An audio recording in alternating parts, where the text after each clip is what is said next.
Imagine a world almost 3,400 years ago, a land of golden sands and towering pyramids. In this ancient kingdom of Egypt, a prince was born, destined for a throne he would claim far too soon. His name was Tutankhamun, born around the year 1342 BC.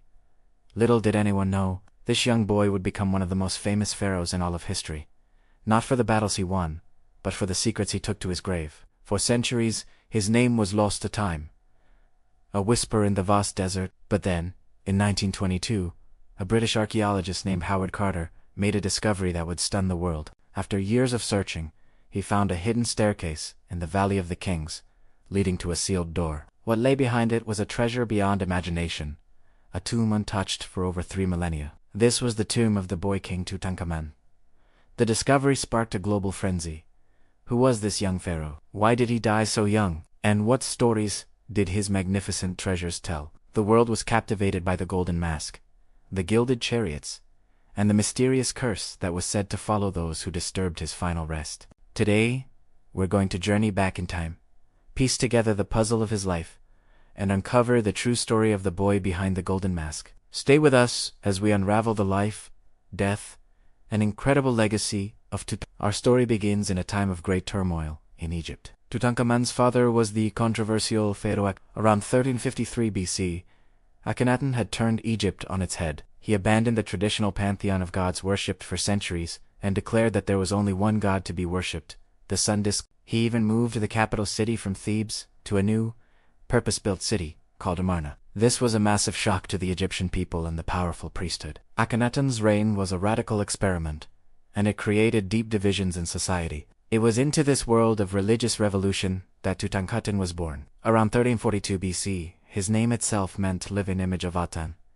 a clear dedication to his father's new religion. His mother's identity is still debated by historians, but recent DNA evidence suggests she was likely one of Akhenaten's sisters, a common practice among Egyptian royalty to keep the bloodline pure. He spent his early years in the sun-drenched city of Amarna, living a life of royal privilege, but also growing up in the shadow of his father's controversial rule. But this period of upheaval was not to last. Around 1336 BC, Akhenaten died, plunging the royal court into uncertainty. His immediate successor was a mysterious figure, possibly a female pharaoh, but their reign was incredibly short. The weight of the crown then fell upon the shoulders of a young boy. At only about 9 years old, Tutankhamun became the pharaoh of Egypt. Around the year 1333 BC, a child on the most powerful throne in the world needed guidance. He was advised by two powerful figures, a high-ranking military general named Horemheb, and an elderly court official named Ai, who may have been his great-uncle. It was clear that the Amarna experiment had failed.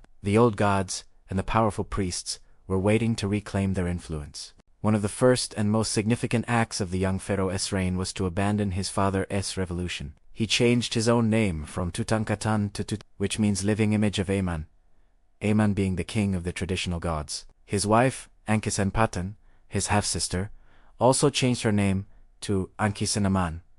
This was a huge public statement. It signaled a return to the old ways, a restoration of balance and order, or mat, a core concept in Egyptian belief. Around 1331 BC, Tutankhamun moved the royal court back to the traditional capital cities of Memphis and Thebes, officially abandoning his father's city of Amarna. The temples of the old gods were reopened, their statues were restored, and the priesthood's power was reinstated. A famous stone slab, known as the Restoration Stele, details these acts, describing how Tutankhamun brought stability back to the two lands of Egypt. As a young pharaoh, Tutankhamun likely didn't make these sweeping decisions alone. He was heavily influenced by his advisors, Ai and Horemheb, who were eager to erase Akhenaten's legacy and restore the old order. While his reign was focused on this domestic restoration, there is some evidence of minor military campaigns in Nubia and Syria, with scenes depicted in his tomb, showing him as a triumphant warrior, though this was likely more royal propaganda than a reflection of his personal achievements on the battlefield. Ai was a king,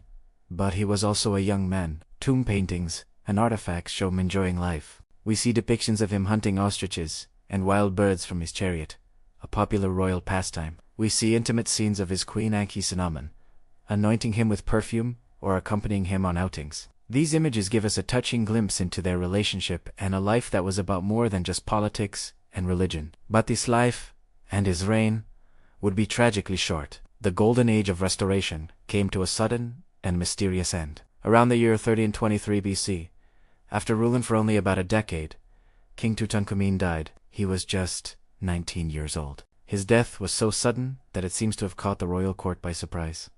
Why did he die so young? For decades, this was one of history's great unsolved mysteries. Was it an accident? A disease? The famous discovery of his tomb in 1922 only deepened the intrigue. Initial examinations of his mummy suggested a blow to the back of the head, leading to sensational theories of a palace assassination plot. Was he killed by his ambitious advisor Ai, who would go on to marry his widow and become the next pharaoh? Or perhaps by the general Horemheb, who would succeed Ai? However, modern science has given us a clearer picture. In 2005 and again in 2010, his mummy was studied using advanced CT scans and DNA analysis. The results were fascinating. The blow to the head was likely damage caused by the embalmers or even Howard Carter's team during the initial examination. Instead, the scans revealed a host of health issues. Tutankhamun had a cleft palate and his foot deformity was so severe that he would have walked with a pronounced limp and required a cane. In fact, over 130 walking sticks and canes were found in his tomb, some showing clear signs of use. This paints a picture, not of a mighty warrior pharaoh, but of a physically frail young man. Furthermore, the DNA tests revealed that he was the product of royal which likely contributed to his congenital health problems. And the final blow, the scans detected DNA from the parasite that causes malaria.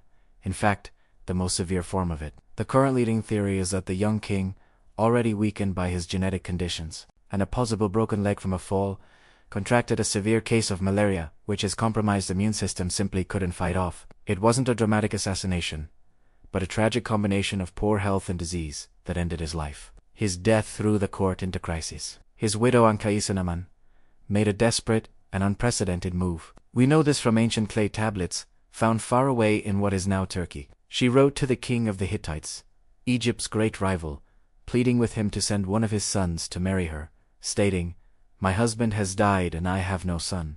I will not take a servant of mine and make him my husband." She was terrified of being forced to marry a commoner, likely referring to her own advisor.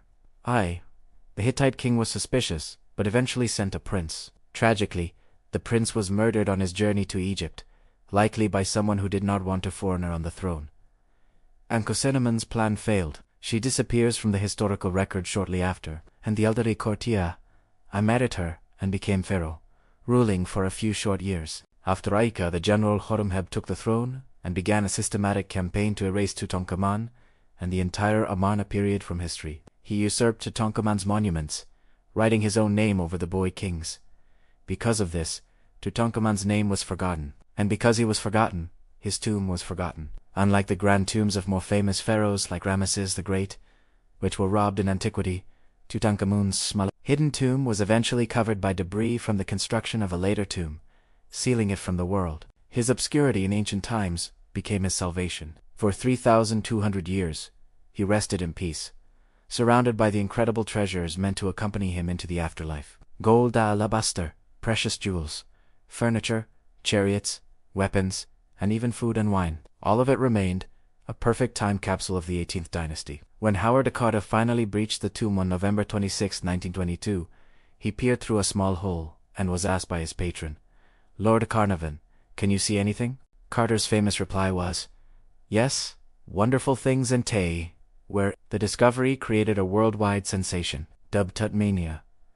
The art and style influenced everything from fashion to architecture. It single-handedly revived popular interest in ancient Egypt. Today, the story of Tutankhamun is a story of two lives. The first was the short, complicated life of a boy king who ruled over a powerful empire during a time of great change. He restored the old gods and brought stability back to his land, only to have his legacy erased and his life cut tragically short. The second is his spectacular afterlife in our modern world. He is no longer the forgotten pharaoh, but the most famous of them all. His golden death mask is an icon, a symbol of ancient beauty and mystery. His story, pieced together from his tomb and his very bones, continues to fascinate us, reminding us that sometimes the greatest stories are the ones that have been hidden, just waiting to be discovered. Thank you so much for joining us on this journey back to ancient Egypt. If you enjoyed this video, please give it a like and subscribe to our channel for more adventures into the past. We'd love to hear your thoughts on King Tut in the comments below. See you next time. See next time.